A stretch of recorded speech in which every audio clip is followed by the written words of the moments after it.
povo de Deus, vamos abrir a Escritura no Evangelho de Lucas, Evangelho de Lucas, capítulo 5, versículos de 1 a 11.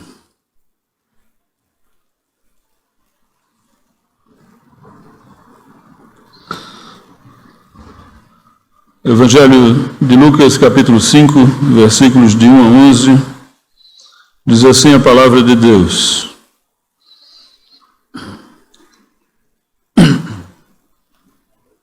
Aconteceu que, ao apertá-lo a multidão para ouvir a palavra de Deus, estava ele junto ao lago de Genezaré, e viu 2 barcos junto à praia do lago, mas os pescadores, havendo desembarcado, lavavam as redes. Entrando em um dos barcos, que era o de Simão, pediu-lhe que o afastasse um pouco da praia.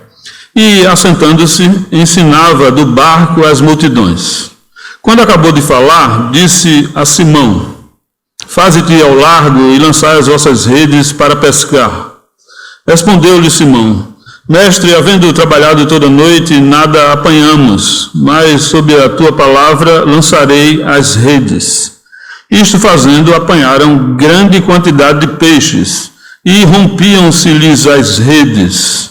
Então fizeram sinais aos companheiros do outro barco, para que fossem ajudá-los, e foram e encheram ambos os barcos, a ponto de quase irem a pique.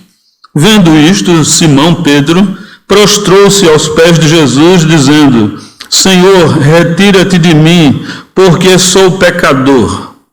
Pois à vista da pesca que fizeram, a admiração se apoderou dele e de todos os seus companheiros, bem como de Tiago e João, filhos de Zebedeu, que eram seus sócios. Disse Jesus a Simão: Não temas, doravante serás pescador de homens. E arrastando eles os barcos sobre a praia, deixando tudo, os seguiram. Vamos orar, irmãos? Senhor, nosso Deus e nosso Pai, obrigado pela grandeza do nosso Senhor Jesus Cristo. Obrigado por sua vinda, por sua obra, por sua manifestação de poder sobre a criação, pelo Senhor ter aberto os nossos olhos para contemplarmos a beleza do nosso Salvador e a nossa insignificância. Nos ajuda a proclamar e viver para o Teu Evangelho durante a nossa caminhada e jornada. Em nome e por amor de Jesus, nos faz entender esse texto que acabamos de ler. Amém.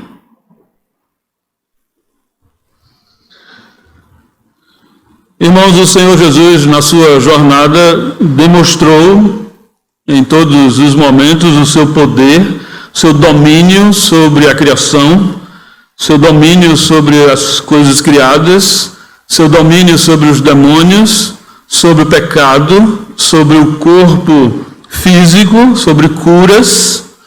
Ele mostrou que ele era o próprio Deus, do Deus encarnado. E, claro,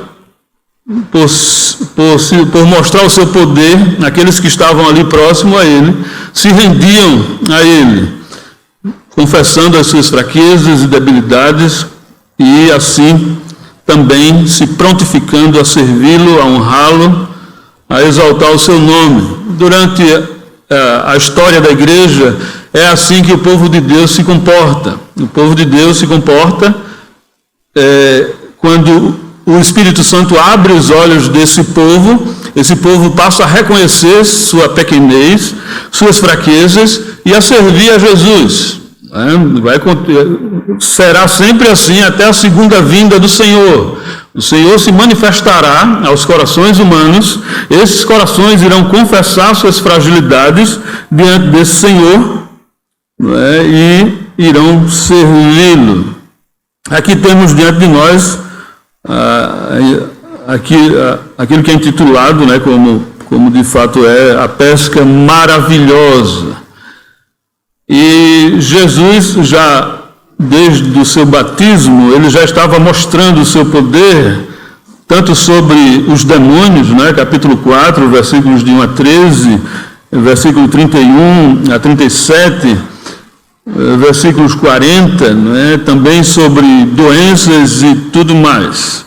Aqui ele começa a mostrar o seu poder sobre a criação, especialmente nesse momento aqui. Muita alegoria é criada nesse texto, muita coisa fantasiosa, que não tem nada a ver com o texto. Enfim, aqui vamos ver versículos de 1 a 3, o contexto, né, do local onde Jesus estava com os discípulos, a pesca maravilhosa, versículos de 4 a 7, e o resultado dessa pesca, o resultado espiritual, né, versículos de 8 a 11, naquele momento ali. Primeiro vamos ver o contexto desse momento aqui, Jesus junto com a multidão e seus discípulos, ou as multidões aqui, né, no plural. Aconteceu que ao apertá-lo a multidão para ouvir a palavra de Deus, estava ele junto ao lago de Genezaré. O lago de Genezaré é o mesmo lago da Galileia, né? Outro nome aqui para o lago da Galileia, lago de Genezaré. Em outros contextos chama-se o Mar da Galileia. Percebe que Jesus, não é, a multidão estava aqui apertando ele, não é, naquele sufoco ali. É claro que onde existe muita gente, fica uma dificuldade de conversa ou de locomoção ali, e é isso que está acontecendo naquele momento, apertando a ele ali, a multidão, porque sabia que dele vinha a palavra de Deus. Eles queriam ouvir a Escritura, eles queriam ouvir a palavra do Senhor. É verdade que muitas dessas pessoas foram curadas, não é? Capítulo 4, versículos 40 a 44, e muitas dessas pessoas reconheciam Jesus como Senhor, como Salvador, não é? Versículos 31, 32, quando Jesus estava na sinagoga ensinando, né? Tanto em Nazaré como em Cafarnaum. E essas pessoas estavam ansiosas para ouvir o que era que o Messias, o Senhor, tinha para falar a respeito da palavra. E estava em grande número ali querendo escutar a Escritura, escutar a palavra de Deus. E claro que quando os ouvidos são abertos, a necessidade de se ouvir a palavra de Deus é grande ao coração humano. E esse avivamento, né, o maior avivamento da história que aconteceu, né, na vinda do Senhor Jesus Cristo, mostra a sede ou o desejo de ouvir a Escritura, de ouvir do próprio Senhor a palavra de Deus. É claro que sempre que nos reunimos, queremos isso, né? Queremos ouvir a palavra de Deus. Nos ajuntamos no domingo ou em qualquer momento da semana para ouvir a Escritura. Queremos entender, queremos praticar a Escritura, queremos vivenciar o que a palavra de Deus nos ensina. Então, é evidente que quando o Senhor nos abre os ouvidos, é justamente para ouvir a sua palavra, para sermos habilitados tanto a ouvir como para obedecer a palavra. Então, Deus, ele faz esse milagre na nossa audição, né? Para termos capacidade de ouvir e bendizer ao Deus eterno pela Escritura. Jesus ali, ele vê 2 barcos, versículo 2, junto à praia do lago, mas os pescadores, havendo desembarcado, lavavam as redes. Eles haviam chegado, né, da praia, da pesca, alto mar, ou do lago, né, melhor, do lago ali, da Galileia, e eles não haviam pescado nada, né, como Pedro mostra no versículo 5, estavam ali lavando as redes, lançavam as redes e não pegavam nada, né? Passavam a noite ali, ou a madrugada, trabalhando ali, e não pegaram nada. Jesus vê ali 2 barcos junto à praia. Provavelmente é muito cedo aqui, talvez 6 horas da manhã, sabemos o horário, né? Mas conjecturando aqui, 6, 7 horas da manhã. E entrando ali em um daqueles barcos, versículo 3, que era de Simão, Jesus pede que o afaste um pouco da praia, justamente porque ele estava sendo apertado ali pela multidão, né? Versículo 1, não tinha como falar tão próximo, então ele pede para afastar um pouco da praia e assentando-se, como era costume dos rabinos, dos judeus, eles não pregavam em pé, pregavam sentado, e ele assentando-se ensinava do barco às multidões, né? As multidões que estavam ali presentes. Jesus, daquele local, ensinava. Provavelmente nem todo mundo ouvia, né? O Salvador certamente falava de uma forma alta, né? De uma forma clara, né? Para que boa parte dos ouvintes ali passassem a ouvir os seus ensinamentos. Simão já havia presenciado alguns acontecimentos na vida de Jesus, né? Por exemplo, a cura da sua sogra, o ensino de Jesus, não é, que ele estava presente ali em Cafarnaum. Pedro é de Cafarnaum, e Pedro já havia presenciado. Ele já havia presenciado também os milagres de Jesus, versículos 40 a 44, do capítulo 4. E aqui Jesus está pedindo a ele para afastar um pouco o barco, para ali ensinar aqueles que estavam presentes. Jesus muda o nome de Simão, não é? Capítulo 6, versículo 14, para Pedro. É o próprio Pedro que está aqui. Jesus muda o nome dele. Desse local, sentado num barco, Jesus ensina as multidões. Como a gente já tem visto aqui, era natural Jesus ensinar na sinagoga, né? Capítulo 4, versículo 16... não é? E versículo 31 e 32, aqui é a primeira vez que ele aparece em público, não é? Ensinando aqui, pelo menos aqui em Lucas, do barco a essas multidões que queriam ouvir a palavra de Deus. É natural, mais uma vez, não é? Daqueles que se convertem, querer ouvir o que é que Deus tem para falar na sua palavra. Nós não queremos ouvir invenções humanas, motivações humanas, pensamentos filosóficos, pensamentos humanos. Nós não queremos nada disso. A gente quer a Escritura, queremos a palavra de Deus, do jeito que Jesus ensinou.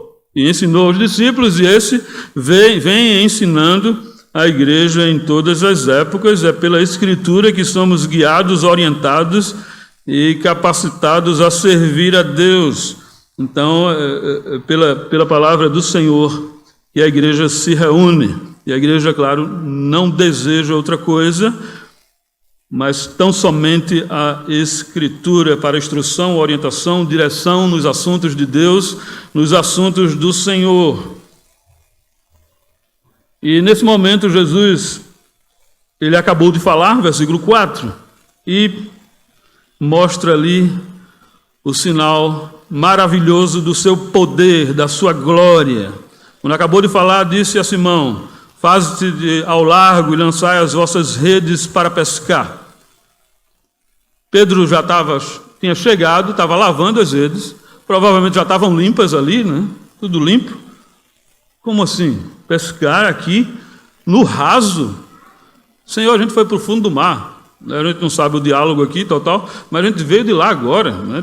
Foi muita luta a noite toda para pescar. Na mente de Pedro e das pessoas que estavam próximas ali, surgiram diversos pensamentos no momento que Jesus manda que eles façam isso. E Pedro responde: mestre, havendo trabalhado toda a noite, nada apanhamos. Trabalhamos a noite toda, Senhor. Não apanhamos coisa alguma. Eles, claro, trabalhavam na pesca para o sustento próprio, para vender, não é, para ter o seu alimento cotidiano. E passaram a noite toda ali, voltaram tristes, não é, desmotivados, por não ter apanhado nada. Mas Pedro diz assim: mas sob a tua palavra lançarei as redes. Sob tua autoridade, Senhor, sobre tua palavra, eu vou lançar as redes. Mais uma vez, Pedro havia presenciado as curas de Jesus, o ensino com autoridade, Jesus expulsando demônios, Jesus mostrando o seu poder. Então ele tinha consciência de que estava diante do Messias. Por isso que ele fala dessa forma: sobre a tua palavra, Senhor, eu vou lançar. Talvez no coração de Pedro aqui, será, né? Será que vai acontecer alguma coisa? Mas Senhor, é o Senhor que está falando, então lançou, né? Como habilidoso pescador, lançou as redes, e isto fazendo, versículo 6, apanharam grande quantidade de peixes, e rompiam-se-lhes as redes. Então, nesse momento, né, que ele lança, muito pesado, no raso. Talvez Pedro ficou com a âncora, né, ou com a corda ali, segurando o barquinho distante, o barco, para o Senhor falar à multidão. Talvez ele tenha parado ali, ou lançado âncora e o barco ficar ali, né, parado. Mas o fato é que estava no raso. Como de repente aparece um cardume imenso aqui, e não tinha como levantar.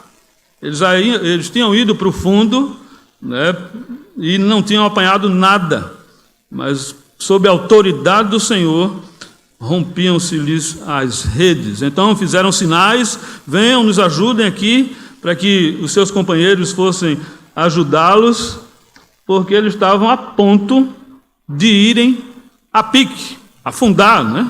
Estavam a ponto de afundar, tal era o peso daquilo que haviam pescado. Então era algo muito, né? Jesus mostrou ali o seu poder. Gênesis capítulo 1, versículo 28, temos aqui que Deus abençoou o homem e a mulher e disse: sede fecundo, multiplicai-vos, encheis a terra e sujeitai-a. Esse segundo ponto aqui é que eu quero enfatizar: dominai sobre os peixes do mar. O homem foi criado para dominar a criação, né? E Jesus veio para mostrar que ele tem domínio sobre os peixes do mar, tem domínio sobre, como se estivesse voltando aqui ao Éden, né? A perfeição do homem criado, e tem domínio sobre os peixes do mar.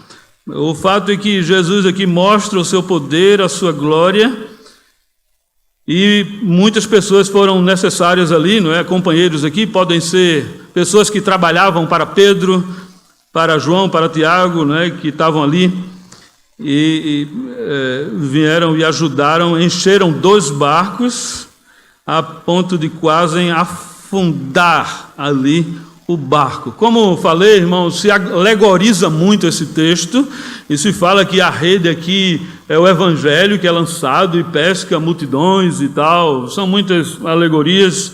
É claro que eu não quero falar essas coisas aqui, só apenas, né, deixar a mente dos irmãos consciente, né, a respeito das alegorias diversas que se fazem sobre esse texto. Mas o que o texto quer nos ensinar é que o Senhor Jesus está demonstrando o seu poder, a sua glória sobre a criação. Ele tem domínio sobre a criação, sobre os peixes do mar aqui. É claro que em muitos outros momentos vamos ver esse poder do Senhor Jesus sobre a criação. Mas aqui especialmente a ênfase é neste poder do Senhor Jesus, fazendo com que esse acontecimento aqui seja um fato ali na vida dos seus discípulos, mostrando a sua glória. Então, quer nos ensinar hoje que Jesus tem poder sobre a criação. É isso que o texto quer nos ensinar hoje. Literalmente aqui é isso, mostrando a glória e o domínio do Senhor Jesus, reunindo ali grande quantidade de peixes e mostrando o seu poder. O que é que isso causa? Aqui temos os resultados espirituais dessa pesca, versículos de 8 a 11. O que é que isso causa naqueles homens? Causa espanto, causa consciência de pecado. Primeiro aqui, vamos ver, a confissão de pecados, versículo 8, Jesus faz uma promessa, versículo 10, e esses homens têm prontidão em servir. Primeiro, confissão de pecados. Vendo isto, vendo aquilo que havia acontecido ali naquele momento, Simão Pedro prostrou-se aos pés de Jesus, dizendo: Senhor, retira-te de mim, porque eu sou pecador. Pedro ali prostrou-se, humilhou-se diante do Senhor. Percebeu a grandeza do Salvador, a grandeza do seu poder naquela pesca extraordinária. Pedro e os seus companheiros eram pescadores habilidosos e experientes, né? Homens de 30 a 35 anos, né, aproximadamente, mas que já conviviam ali naquele mar, conviviam naquele local desde a infância, né? Enfim, talvez netos de pescadores, e eram habilidosos naquela área.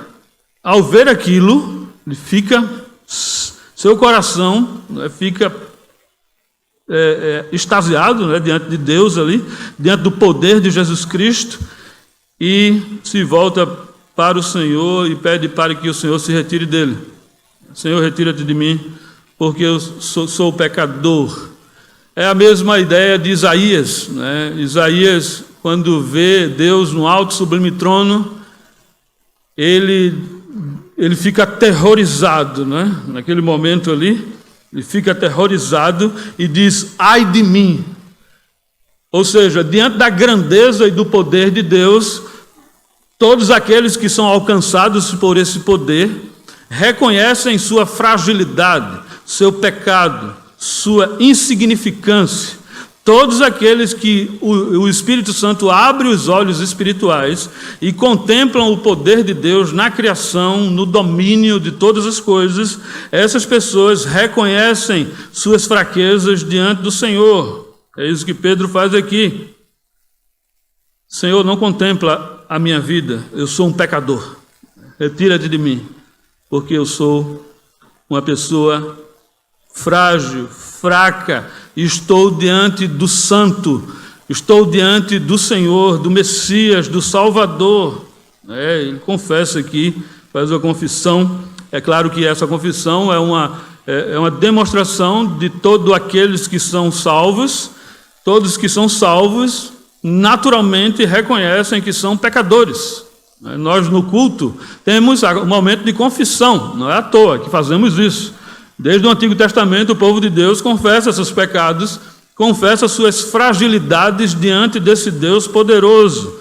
E nós, claro, também fazemos isso porque reconhecemos a nossa insignificância diante desse Deus poderoso. Somos frágeis pecadores diante de um Deus que veio demonstrar o seu poder na pessoa e na obra de Jesus Cristo, e por essa obra, por esse Salvador, o Espírito Santo abre os nossos olhos espirituais para confessarmos que Ele é o nosso Senhor, passamos a confessar Jesus como Salvador, e por isso, por essa confissão, na caminhada cristã, vamos percebendo nossa fragilidade e miséria espiritual. Lembra lá da primeira bem-aventurança, né? Bem-aventurados os humildes de espírito. Os humildes ali os que reconhecem a sua miséria, os que são pecadores, que reconhecem suas fragilidades espirituais. Feliz a pessoa que consegue ver a sua miséria espiritual e a chegar diante de Deus e dizer: Senhor, sou um pecador, preciso de Ti, Senhor. Ou o Senhor não me contempla porque eu sou um pecador, sou um falho, né? E assim, todos aqueles que são alcançados pela graça fazem isso. Se você ainda não faz isso, se você ainda não confessa que é um pecador, você precisa da graça de Deus para abrir os seus olhos espirituais e você reconhecer sua miséria espiritual diante de Jesus, diante de Deus o Senhor. Quando isso fazemos, nós vamos aperfeiçoando nossa vida espiritual. Nós vamos, a cada dia, a gente vai crescendo na fé, na vida cristã, na humildade, na perseverança e em todas as coisas relacionadas a vida cristã. Versículo 9: pois à vista da pesca que fizeram, a admiração se apoderou dele, de Pedro, e de todos os seus companheiros, talvez ali funcionários, bem como de Tiago e João, filhos de Zebedeu.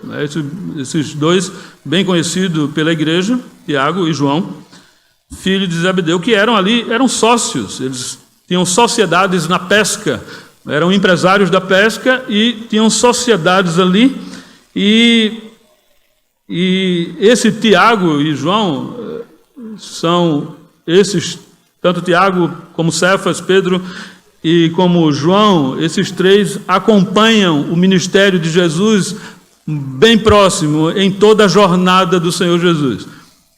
Não é à toa que eles são considerados pelo apóstolo Paulo como colunas da igreja. Lá em Gálatas, capítulo 2, versículo 9, eles são considerados como os pilares da igreja, né, depois que Jesus vem ao mundo, é assunto aos céus. Tiago, Pedro e João estão ali presentes no início do evangelho, do livro de Atos. Esses homens que aqui ficam admirados, né? Como tal coisa pode acontecer? Ficam ali extasiados, né? Algo extraordinário aconteceu, como é que pode? Algo que não era possível, não foi possível em nenhum momento da história, não se vê esse tipo de acontecimento em nenhuma época, nem depois de Cristo, nem com os discípulos, é claro, no início da igreja, não se vê algo tão... Só o Senhor Jesus teve esse tipo de autoridade, de poder, de demonstração da sua glória. Então, naturalmente, qualquer discípulo do Senhor, em qualquer época, né, no início ali da fé e da conversão, que se visse tal acontecimento, iria ficar da mesma forma admirados. Mas, pela fé, graças ao Senhor, nossos olhos ficam admirados pelos acontecimentos na vida do Salvador, não é? Pela fé, não é? O Senhor abre os nossos olhos e quando olhamos para essas coisas, para esse tipo de acontecimento, reconhecemos que todo poder, toda autoridade, toda honra é dada ao Senhor, é dada a Jesus Cristo. E, é claro, é o Espírito Santo quem nos faz perceber o poder do nosso Redentor registrado em sua palavra. Ouvimos essas coisas e passamos a ficar admirados com o poder do nosso Salvador, justamente porque os nossos olhos são abertos pelo Espírito Santo. Então, a admiração também acompanha a igreja em todas as épocas, não é? Essa admiração, essa confissão de pecados, de fragilidade, vai acompanhar o povo de Deus até a segunda vinda de Cristo, até a segunda vinda do Senhor. É assim que o povo de Deus vai se comportar diante da sua palavra, diante do seu ensino. Quando ouve esses ensinos, passa a ficar maravilhado, exaltar o nome do Salvador e querer viver para o seu louvor. Jesus faz aqui uma promessa. Disse a Simão, versículo 10, né, parte B: não temas, doravante serás pescador de homens. Jesus se volta aqui especialmente para Pedro por causa da confissão, né? Pedro: Senhor, retira-te de mim, Senhor, eu sou um pecador. Reconhecendo a grandeza do Senhor e sua insignificância, Jesus se volta para ele e o consola. Pedro, pode ficar tranquilo, Pedro. Eu vou fazer de você pescador de homens. Então, Jesus se volta para Pedro aqui, mas também porque, a partir daqui, Simão, ele ficaria sendo o principal representante da igreja. Jesus faz a promessa aqui e cumpre a promessa no livro de Atos. Atos, capítulo 2 e capítulo 3. Pedro faz 2 memoráveis sermões, mais conhecido de Atos capítulo 2, 3.000 pessoas o Espírito Santo age no coração de 3.000 pessoas ali pela pregação de Pedro. E em Atos capítulo 3, quando ele está ensinando, Pedro está ensinando no templo, mais 2.000 pessoas são acrescentadas, não é? No capítulo 4, registra isso, no início do capítulo 4. O fato é que Pedro, a promessa de Jesus aqui se cumpre na vida de Pedro. Claro que essa promessa não era apenas a Simão, mas a toda a igreja. A igreja se constituiria em um ambiente onde os homens seriam salvos. Desde Atos dos Apóstolos, como vemos, o Espírito Santo, né, atuou ali na vida da igreja primitiva, e esta se tornou o canal de salvação para os povos, para as nações, alcançando proporções gigantescas, né? Até hoje, como se vê, os servos de Deus são alcançados e eles se tornam pescadores de almas. Jesus toma para si aqui a responsabilidade de fazer da sua igreja um ambiente onde as pessoas seriam salvas. As pessoas seriam salvas por aqueles que fossem salvos e que confessassem os seus pecados, suas mazelas diante de Deus, e essas pessoas iriam ter capacidade de salvar outras pessoas, de levar esse evangelho para outros. Mas essa capacidade não é uma capacidade humana, é uma capacidade divina, onde o próprio Jesus diz: não temas, serás, afirmação, você vai ser pescador de pessoas. Você vai alcançar corações de pessoas, você vai trazer pessoas à minha presença para ouvir a minha palavra, para ouvir os meus ensinos, para serem guiadas pelos meus ensinamentos e para reconhecerem o meu poder, a minha glória, o meu domínio. Então, essa promessa aqui do versículo 10 é feita a todos os crentes, todos nós temos capacidade, Jesus vai dando essa capacidade a cada um, vai produzindo vida espiritual na vida de cada crente, para que esses homens e mulheres alcancem corações para reconhecer Jesus, reconhecer o poder de Jesus, reconhecer sua palavra, e essas pessoas irão passar a ver seus próprios pecados e misérias diante do Salvador, diante do Senhor Jesus. Essas pessoas irão reconhecer que são pecadoras e que precisam do Senhor todos os dias da sua vida, em todo o tempo, na jornada cristã. Então, irmãos, essa promessa aqui é feita a mim e a você. Nós seremos, se não somos ainda, iremos ser. Se não estamos exercendo ainda a capacidade de alcançar pessoas, se durante a semana a gente negligencia isso,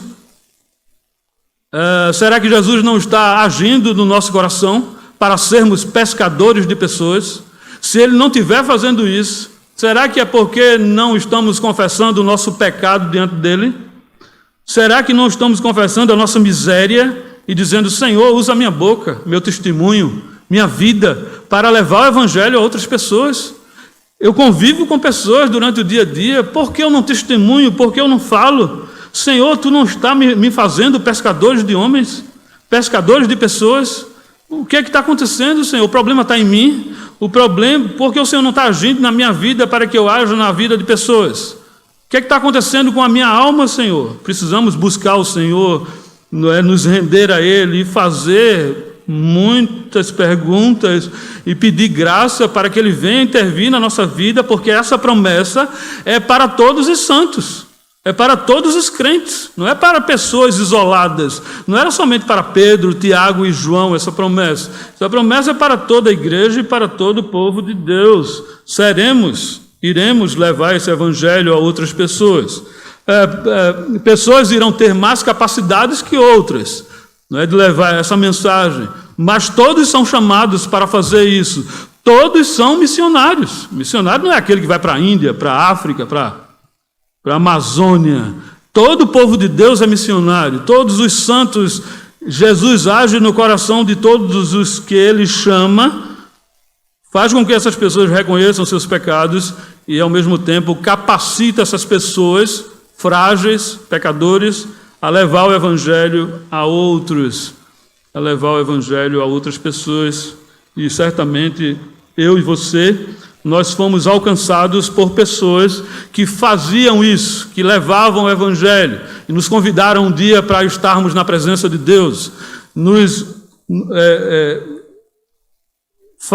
convidaram, né, para adorar o Senhor, para estar na presença do Senhor, e passamos aí para a igreja. É assim que acontece. Nós convidamos pessoas, nós chamamos pessoas. Quem vai agir com poder é o Senhor, trazendo as pessoas. O fato é que nós não podemos, se não estamos levando esse Evangelho, algum problema pode estar acontecendo, da atuação do Senhor no nosso coração, nos fazendo pescadores de homens, ou pode estar acontecendo de negligenciarmos essa atuação do Senhor. Mas como o chamado de Jesus é eficaz, é claro que quando Ele chama, nós iremos fazer. Mas se não estamos fazendo, por quê? Precisamos buscar o Senhor de forma bem forte para que Ele nos use a nossa fala, a nossa relação com pessoas, para não só conviver com pessoas ímpias e viver com elas como se nada tivesse acontecendo, né? Tem crente que vive com pessoas ímpias no seu cotidiano e não chama essas pessoas. Por quê? Com medo de perder a amizade? Não tem nenhum problema. Perde a amizade, mas age como pescador ou pescadora de homens, de pessoas, levando o Evangelho aos corações. A alma de uma pessoa é muito mais importante do que a minha amizade com ela. Preciso levar o Evangelho, porque se eu estiver fazendo isso, é um sinal evidente de que essa promessa está se cumprindo na minha vida. Me aproximar das pessoas para levar o Evangelho, levar a palavra, mesmo que não queiram depois ter mais amizade comigo. Mas é o Evangelho. O propósito primordial na vida do cristão é o Evangelho, é fazer com que pessoas reconheçam o poder de Jesus, seu ensino, sua palavra, e passem a ouvir e a moldar o seu caráter nesses assuntos. O último resultado aqui foi a prontidão em servir. Os pescadores ali arrastando eles os barcos sobre a praia, deixando tudo, o seguiram. É evidente que por causa da promessa de Jesus de fazê-los pescadores de homens, eles não mediram esforços, mas deixaram tudo e seguiram o Mestre. Jesus prometeu: eu vou fazer de vocês pescadores de homens. Na hora. Eles sabiam com quem estavam lidando. Ao mesmo tempo, diante, claro, da graça ali irresistível de Jesus, seu chamado eficaz de fazê-los pescadores de homens, esses homens deixam as suas profissões de pescadores ali e seguem a Jesus, passam a seguir o Mestre. O contraste aqui é inevitável, né, com o jovem rico. O jovem rico, por ter muitos bens, diz: não vou seguir. Vai embora, não é? Os discípulos aqui, de forma alguma, né, deixam seu trabalho, sociedade, empregados, deixam tudo e seguem o Mestre. Muitos homens deixam tudo e seguem o Senhor. Muitos homens deixam profissões, deixam o que estão fazendo e seguem a ordem do Senhor em se tornarem de forma mais eficiente, como missionários, pastores, seminaristas, de levar o Evangelho para toda parte, não é? Existem homens que deixam sua cultura, deixam o que fazem e seguem o Mestre. Mas é claro que todo crente, eles não priorizam seus afazeres. É claro que o texto pode estar apontando para isso, não é, que os cristãos, de forma geral, eles não priorizam o seu trabalho como o foco primordial da vida. Eles priorizam o Evangelho. Eles usam o trabalho como ferramenta para levar o evangelho, pescar pessoas, levar o evangelho a outras pessoas. Então, esses homens aqui, claro, o texto quer destacar esses 3 homens que seguiram Jesus em todo o seu ministério, e no início da igreja ali, em Atos dos Apóstolos, esses 3 homens que morreram por sua fé. Pedro, logo no início, a cultura diz que ele morreu de cabeça para baixo, né? Ou melhor, a tradição, os livros antigos, dizem que Pedro foi crucificado de cabeça para baixo porque ele não queria ser crucificado feito seu mestre. Tiago, Atos mostra, né, a morte de Tiago de forma violenta, e João, depois de 100 anos, né, na ilha de Patmos, ele, depois de receber a revelação de Deus, ele morre ali numa prisão, desprezado, sem valor, mas com grande valor, claro, diante de Deus. O fato é que esse versículo 11 aqui quer nos ensinar que não devemos priorizar nossa profissão. Claro que, como já falei, a profissão, o trabalho, pode ser um meio, e deve ser um meio, que Deus usa para que os crentes, trabalhados por Jesus Cristo, sejam usados como pescadores de pessoas, para envolver, trazer pessoas à fé, trazer pessoas para reconhecer o poder, o ensino do Senhor Jesus. Então, o trabalho, é claro, não são todos que são chamados para deixar o trabalho, deixar tudo e seguir o Senhor. Algumas pessoas são chamadas de forma diferente para levar esse evangelho em todos os locais que o Senhor o enviar para levar. Mas geralmente a maioria dos cristãos, eles ficam na sua cultura, no seu local de atuação, no seu trabalho, na sua família, e é usado por Cristo. Jesus dá habilidades a essas pessoas para se tornarem pescadores de pessoas. E essas pessoas passam a seguir, e não haver no trabalho e nas coisas comuns o valor da vida. Essas pessoas não veem na vida comum o valor da vida. Ela vê no evangelho, em ouvir a palavra de Deus, reconhecer o poder de Jesus, confessar os seus pecados. Essas pessoas veem valor nisso. As outras coisas são secundárias ou servem de atuação para que o crente leve o evangelho a outras ovelhas perdidas da casa de Israel. Então, que Deus, o Pai, nos ajude, por meio do seu Santo Espírito, a reconhecer nosso pecado, nossa fraqueza, a reconhecer o poder do nosso Senhor Jesus Cristo. Que Deus nos ajude a nos tornarmos pescadores de pessoas, porque só Ele pode fazer isso. Só Ele pode nos motivar a isso. A promessa é para todos nós, para alcançarmos corações e pessoas. E que o nosso coração esteja, priorize o Evangelho. Priorize o Evangelho na nossa jornada. Seguir ao Senhor deve ser o nosso foco primordial nessa vida. Onde quer que estejamos, o que quer que estejamos fazendo, nosso alvo precisa ser pessoas. Trazer pessoas à relação com Deus, à relação com o seu Filho, reconhecer o seu poder, a sua glória, e assim Deus venha nos abençoar, para que de fato usemos nossas habilidades espirituais, nossa prioridade espiritual, que é o Evangelho, para levar o Evangelho a outras pessoas do nosso convívio. Você já falou do Evangelho para todas as pessoas do seu convívio? Se não, Jesus não está atuando na sua vida, né? Lhe fazendo ser pescador de pessoas. Se sim, certamente você não vai ter muitos amigos, né? Vai ter poucos. Mas também você vai estar tendo consciência de que Jesus está lhe fazendo ser pescador de pessoas. Você vai ter consciência de que você é responsável por vida de pessoas. Jesus o fez responsável para levar o seu evangelho a outras pessoas. Se isso não está acontecendo, clame ao Senhor para que isso aconteça na sua casa, trabalho, prédio, onde quer que você viva. Foque nas pessoas com o evangelho da salvação. Vamos orar? Vamos ficar de pé? Vamos orar ao Senhor. Bondoso Deus e Pai do nosso Senhor e Salvador Jesus Cristo, obrigado pelo ensino do nosso Senhor.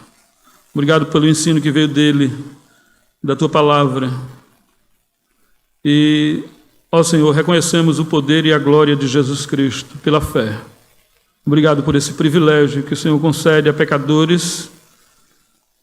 E somos frágeis, fracos, precisamos da tua graça, Senhor, precisamos do teu poder de atuação em nossos corações, para que priorizemos o teu evangelho na nossa vida comum e possamos ver a Cristo como o principal objetivo de vida e da nossa existência. Ajuda-nos, ó Senhor, a vivermos para o teu louvor e glória. Abençoa a tua obra e a tua igreja. Qualifica o teu povo, ó Jesus, com esta promessa que o Senhor fez de sermos pescadores de pessoas. Abençoa-nos e ajuda-nos, nos dá coragem, firmeza, consciência do nosso papel. Assim te pedimos em nome e por amor de Jesus Cristo. E que a graça do nosso Senhor e Salvador Jesus, o amor de Deus, o nosso Pai, a comunhão e a consolação do Divino Espírito Santo sejam com todos vós, povo eleito de Deus, hoje e sempre. Amém.